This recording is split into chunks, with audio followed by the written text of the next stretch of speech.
What's up, everybody? Before I get this video started, I just wanted to say there was a lot, and I mean a lot, of technical difficulties. The first thing came with me not being able to have my audio picked up, so I've re-recorded the questions and I've put them over the video as best as I can. The second hurdle was doing just that. The editing process for this video has been absolute shit, but I have promised myself that I would get this out, and you guys are going to get it today. So just completely disregard my side of the screen. Just pay attention to Blade, right?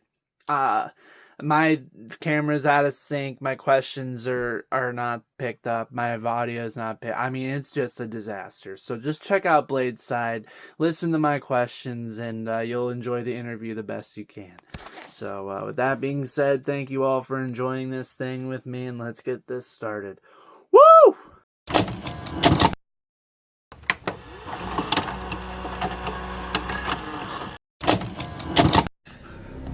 Boy, you in trouble.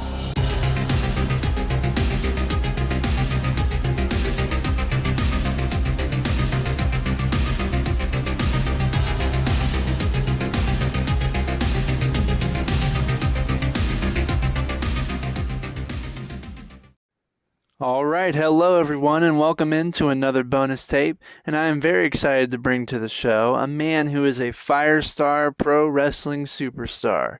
He is an independent professional wrestler. He is the top of the food chain. He is Blade Brown. Blade, welcome to the show. What's going on, my guy? How's everybody doing?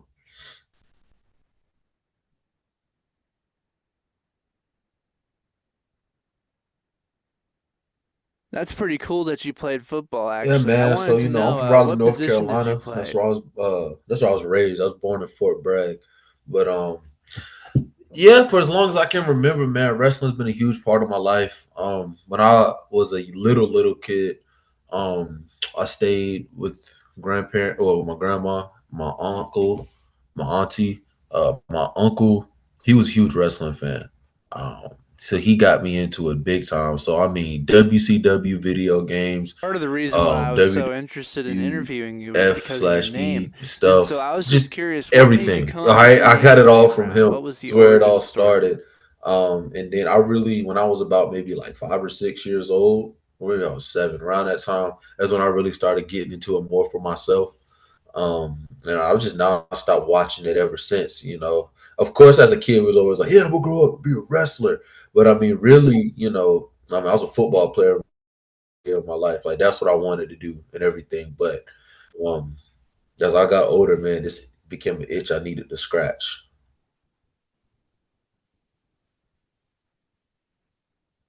Yeah, man, I played football through college. I ended up graduating from Concord University back in 2021. But I played middle linebacker for the most of my life. Played a little bit of outside linebacker in high school. Played a little bit of tight end, fullback, just a little bit. I mean, and of course, when you're a little kid, everybody's going to start on the O line and D line. So,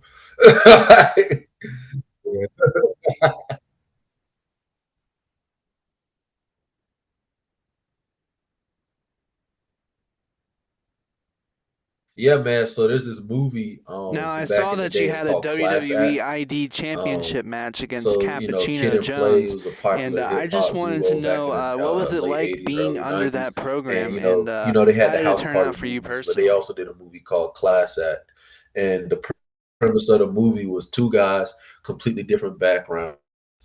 Um, One of them was a really dude. One of them was just like a straight up tough guy, thug, all of that stuff. And they ended up getting their IDs switched in high school, so they were put in the opposite classes. They were put in, and they ended up getting into some mischief. After finding each other and saying, "Yo, this is kind of working for me. This is working for me. Let's roll with this for a little while. Let's help each other out. I'll help you become smart and stay out of trouble. I'll help you become cool, learn how to protect yourself." And the guy was considered like the tough guy, whatever. His nickname was Blade Brown. Michael Charles Blade Brown. That's what his name. And I just always thought it was a tough name. It was cool. So I'm about to roll with that.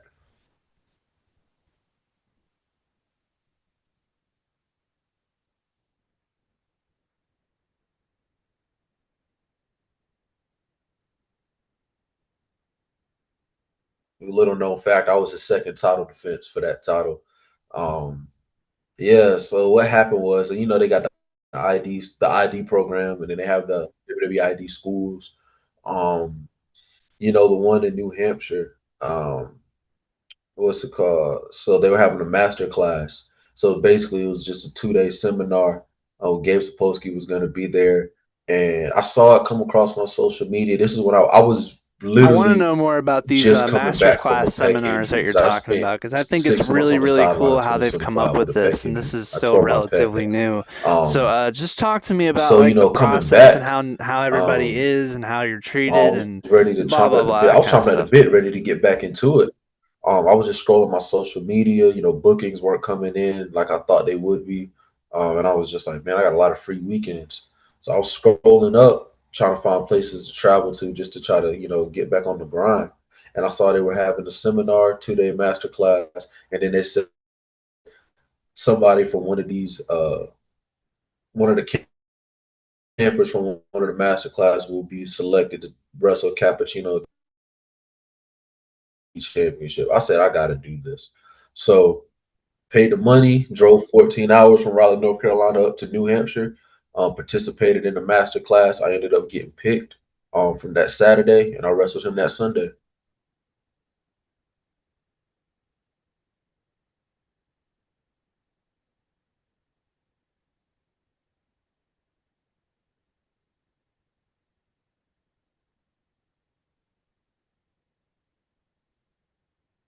The masterclass seminars are really dope. Um, it's a great way for you to hone your skills, showcase your skills. It's coming from an ID school, so you're literally getting taught what WWE wants you to do. You know what I mean? Wrestling is different everywhere. Every company is looking for something different. My ultimate goal is I do want to be in the WWE. Um, so I was like, for me, it was a no brainer to at least go see what's up with it, and that's what I did. And everybody's welcoming, everybody's dope, everybody's cool. And I was able to go out there, show myself, and I got picked. But even if you don't get picked, I would say it's still good to go and network. I met a lot of great people. And for me, yeah, it led to me getting invited to a tryout in January and everything. But even if you don't get invited from that, you're getting your name on the radar in some way, shape, or form, and you're getting 2 days worth of knowledge. So it's an investment, man. You gotta put yourself out there. You gotta invest. You gotta learn how to do something different. You gotta learn how to create your own opportunities, bro. Wrestling can be frustrating. It can be annoying because at the end of the day, it's entertainment business as well. There's a lot that goes into this, but create your own opportunities. You don't gotta wait for anybody to give you anything. Get up and go create it. LeBron Cozone. This is a guy I've wanted to learn about for a while now, and I just wanted to get your perspective on his experience as a teacher, as a coach, and just how you've interacted with him in the past and your relationship with him. And I think he's been on MLW and AEW. Yeah, he's been on AEW multiple times. Yeah, he's wrestled some dark matches for them. Even crazy, when they came to Greensboro, um, and he was out there, man. The Greensboro Coliseum was chanting his name, going crazy for him. I'm not gonna lie, I thought he was signed right then and there. I thought he was gonna get his opportunity, man. But yeah, he signed. No, I think it was a little bit after that. Yeah, but um, yeah, Cozone's awesome. Um, you know, he's always about trying to give to other people. He's a very selfless trainer. He's always about trying to give to other people, making sure that we have what we need and we're getting where we want to go. He's a wealth of knowledge. He's got so much knowledge in wrestling. It's crazy. It's all he does. So he's somebody that's definitely great to learn from. And you see, you look at some of the hottest guys at NXT, right? Oh, WWE right now. I mean, NXT got Jackson Drake. Then you got freaking Javon Evans on the main roster killing it. That all comes from him, you know? Yeah, so it's like, man, he knows what he's doing. He's a very smart person. He's a very passionate person about wrestling, and he's a great teacher. You know, there's a lot of great wrestlers. There's a lot of good coaches. But he's a great teacher. You know what I'm saying? So I personally think he's Firestar is the best wrestling school in the U.S. I'm not gonna say the Southeast. I'm gonna say the U.S. I don't care. I'm gonna stamp that. If WWE told you to show them one great match of Blade Brown, who would it be and why? And what are some all time Blade Brown classics? It would definitely be me. It would be me versus SoFly Manny Low. Um, we've wrestled a bunch, but the one that really sticks out to me, it took place. I believe I can't remember if it was last October or November. And it was just pure, like there was so much story involved with it, and it was just pure intensity and aggression. Really showing who we are. And we just beat the piss out of each other. And everybody freaking loved it, and we loved it. It was awesome. And it was just like, yo, this is to me, it was just like this was wrestling. Like, because it wasn't just the physical part of it. And I love physicality. I love the tussle. I love all of that. But it wasn't just that. It was the emotion pent up behind it. It was the story pent up behind it. 'Cause like I said, I'm coming back from a pec injury, and even more lore to the story. You know, a year prior to that, I earned my opportunity to challenge for the 5-star heavyweight championship. But then when I tore my pec, that kind of went out the window. So me, I'm coming back. I'm like, oh, so y'all just forgot about me. A year and some change done passed, and y'all think that I'm just gonna sit. No, I'm getting my shot. And that was just saying, like, yo, this is mine. And he's like, no, I've wrestled on, I've carried this on my back all year. This ain't yours. So it was just that tension that's always there, you know.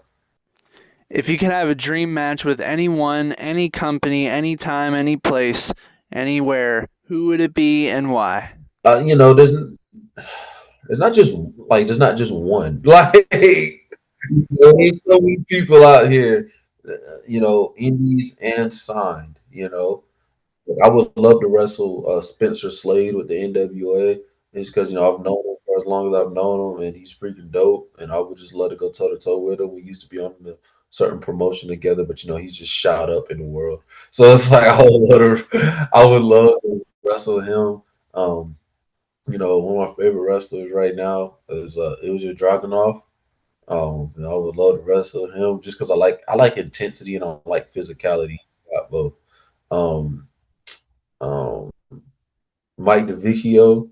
Oh no, well Dorian Van Dukes is what he's going by right now in NXT. He's freaking dope. He's freaking jacked.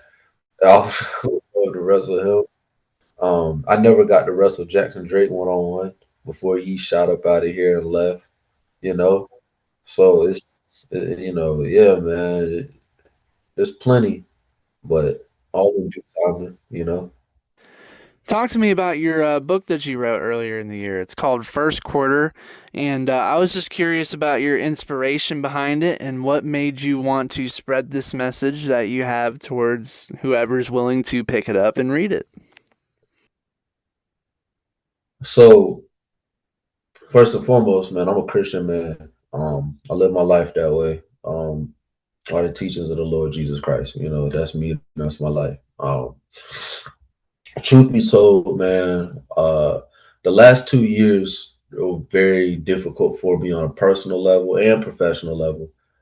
So many things have just gone left, and it all started when I was 25, you know, um, and it was just, it was a way for me. I learned a lot of lessons throughout the hard times that I have been through between the injuries, relationship problems, problems at my shoot job, um, family, just everything. And I called it first quarter because um, a lot of people don't understand, like, you're not supposed to have it all together at 25 years old. It's very you're not supposed to have it all together at 25. It's very rare that many do. I mean, I know some people who 40 and ain't got it all together. I pray to God that, I mean, nobody ever has it all together.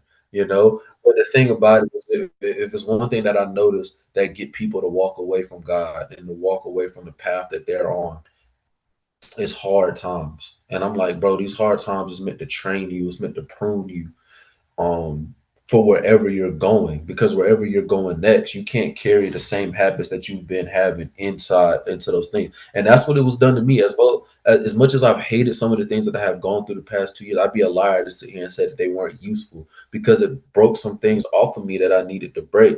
And like I said, my ultimate goal is to make it to WWE, to be in WWE, right? But whether it's that or something else that I have to do in my life, or wherever the Lord has me going, certain habits couldn't go with me. And he had to put me through some hard times in order for them to break. So it's just me writing my thoughts, putting it out there, and saying these are all the lessons that I learned throughout my first. We still in the first quarter.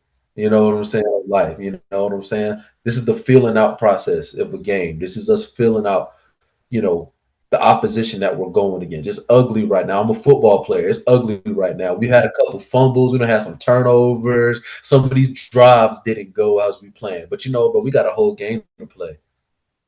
So let's learn what we need to learn. Let's pick it up and let's keep moving. Because at the end of this 60 minutes, at the end of this fourth quarter, hey, bro, we're gonna be standing out on top. And I want that for everybody. And I understand that not everybody believes in the Lord. I understand that everybody's not a Christian, and I get that. But whatever, those the lessons that you can still get from the hard times in life, it can apply to anybody. I wish everybody was a believer, you know what I'm saying? But I'm realistic, everybody's not. But you could still learn from them hard times in life. And I just wanted to put pen to paper. I felt like that's what God was telling me to do. He made it so easy. You know, somebody helped really walk me through the process, got me a discount on an editor and everything. So I was just like, this must be what God want me to do. And I don't care. Like I think I even say it in the book. I don't care about being no freaking New York Times bestseller. I don't even know if that's real, because I feel like every book I come across is a New York Times best. Like they just say that. You know what I'm saying? Like I don't even know if that's true. I don't care about that. I do not care about money or anything like that. I always said if I could just help one person pick this book up and read it, and it helps get them to the next level in life. Hey, bro, this book served its purpose, bro. It did its job.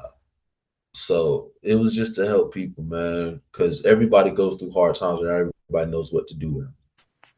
All right, thanks, man. Here to close things out, just let the people know where they can find you. Like a Instagram, Facebook, whatever you got. Just let me know. Let the people know.